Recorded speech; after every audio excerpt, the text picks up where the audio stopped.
Continuiamo a parlare di cultura, stavolta lo facciamo con un'altra rubrica che ogni settimana ci tiene compagnia, è quella con l'architetto Augusto Ressa per parlare delle bellezze di Taranto. Buongiorno, ben trovato. Buongiorno. Dunque, oggi abbiamo deciso di parlare di un argomento, devo dire, vasto, probabilmente richiederà più di un approfondimento e più di un mercoledì, ovvero dei monumenti che adornano gli spazi pubblici della nostra bella Taranto. Partirei da una suggestione, il fatto che abbiamo una grandissima storia legata ovviamente alla Grecia antica, ma non abbiamo dei monumenti integri o dei monumenti che ce la ricordino. Abbiamo tanto altro nel nostro bel museo, Marta, ma non questo. Sì, il nostro paese è un paese di città e di piazze, tant'è che forse il pittore, l'artista che meglio di tutti ha rappresentato questa nostra realtà è De Chirico con le sue piazze d'Italia, dove in questi spazi metafisici campeggiano appunto i nostri monumenti. Taranto, la città antica, la città greca, disponeva ovviamente di molti monumenti. Tra questi le fonti ci narrano di due colossali statue di Lisippo, bronze, quelle di Zeus e quella di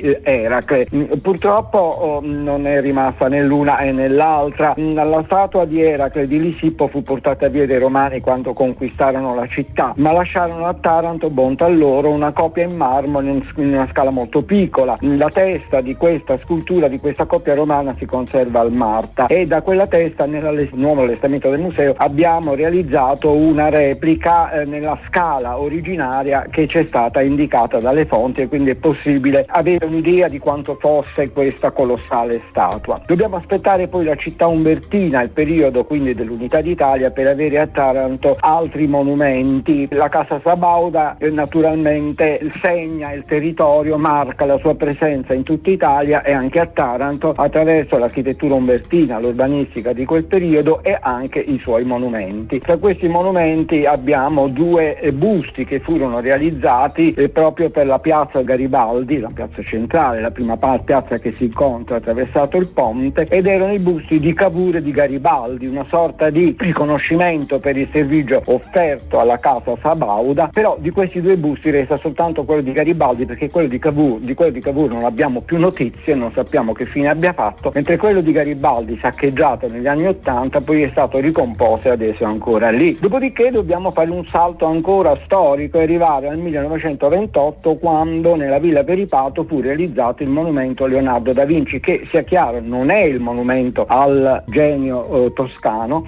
ma è invece un monumento dedicato alla corazzata che aveva appunto la denominazione Leonardo da Vinci, che fu affondata nel primo segno del Mar Piccolo a seguito di un sabotaggio e che vide peraltro la morte di oltre 260 persone. Ha fatto bene a sottolinearlo, architetto, perché non penso che tutti lo sapevano. Tutti lo sappiano. Sì, ecco, questa nave affondata era decolata nella tolda da questo busto di Leonardo da Vinci, che rimase nel fondo del mare per 5 anni finché non fu rimossa e quindi finalmente collocata in questo monumento commemorativo nella Villa Peripato. Poi al ventennio ovviamente abbiamo la presenza di molti simboli di questo momento periodo, storico. certo. Ecco che non soltanto le architetture del lungomare, che sono effettivamente estremamente rappresentative e celebrative di quel periodo, ma anche i monumenti. Tra questi monumenti, purtroppo anche qui uno è venuto a mancare, ci sono due sculture del cosiddetto Augusto di Prima Porta, che è una scultura importante del I secolo d.C., l'originale è presso i Musei Vaticani, ma che fu eletta dal Duce a proprio ritratto simbolico, tant'è che ne fece fare centinaia di copie da distribuire in tutta Italia, e Taranto ebbe due sculture. Una ancora si conserva all'interno nella corte del Palazzo del Governo, mentre quella che era visibile da Viale Virgilio da lungomare è stata portata via nel silenzio generale, devo dire, quando la Banca d'Italia ha chiuso i battenti qui a Taranto, quindi si sono portati via anche la scultura. Questa cosa veramente grida vendetta. Il monumento ai caduti poi è l'altro monumento importante, rappresentativo, uno dei più famosi città, sicuramente della nostra città. Certamente, tra i più importanti peraltro dei monumenti ai caduti della Puglia, per monumentalità, per grandezza, anche per bellezza e qualità architettonica e scultorea. È una scultura di Paolo Como ed ebbe anche una vicenda molto travagliata, perché incominciò nel 1923 e però fu completato nel 1953. Nel 1960 abbiamo avuto la collocazione del monumento a Paisiello, il nostro concittadino importantissimo per la sua carriera musicale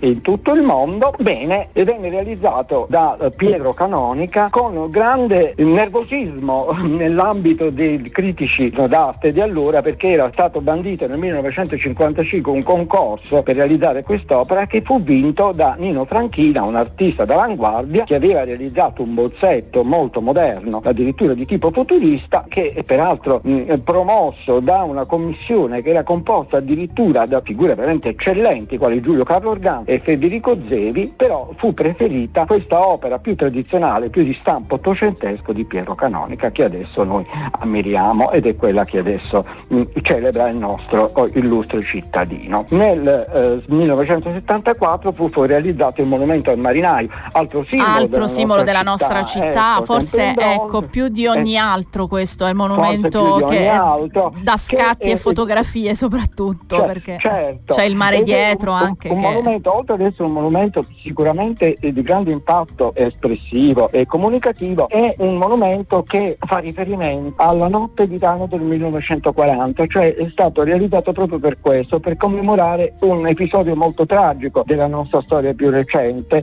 quando la flotta della Marina Militare fu distrutta da aereo silurante inglese con tanti morti e così.